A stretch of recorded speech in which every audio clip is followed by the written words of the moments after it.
Naibu Waziri wa mambo ya ndani ya nchi Mheshimiwa Ayub Mohamed Mahmoud ameridhishwa na maendeleo ya utekelezaji wa miradi ya vyombo vya usalama vilivyo chini ya wizara hiyo baada ya kukagua miradi mitano inayotekelezwa katika wilaya ya Songwe mkoani Mbeya.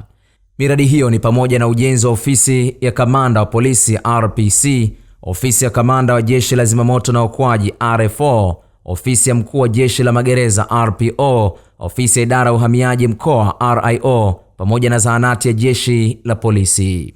Na mimi nataka niwahakikishie kwamba tutaendelea kuwa karibu nanyi kuhakikisha kwamba kwa upande wetu wa wizara na taasisi makao makuu, kwa maana ya jeshi la polisi, uhamiaji, magereza na zimamoto ambazo ndio zina miradi, tutakuwa karibu na makao makuu zenu ili ziweze kufikisha fedha kwa wakati.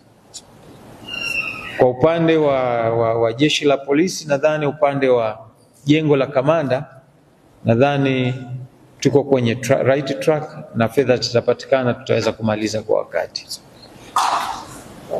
Kwa upande wa zimamoto, nazo nadhani umetuambia kuwatangia Januari fedha zimeombwa lakini zilikuwa bado, ila tumeshapata confirmation kwamba wiki inayofuata fedha zitakuwa zimepatikana ili mradi umalizike ule, na tumekubaliana na yule mkandarasi tarehe 31 Machi au yamemaliza.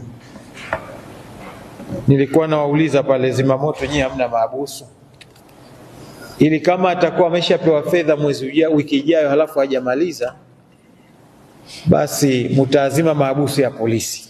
Akihitimisha ziara yake ya ukaguzi wa miradi hiyo, Mheshimiwa Ayub amewataka wakandarasi kuongeza kasi ya ujenzi na kuhakikisha miradi hiyo inakamilika kwa wakati mara tu fedha zinapopatikana ili uweze kuanza kutoa huduma.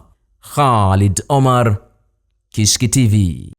Kishki TV, nuru ya dini yako.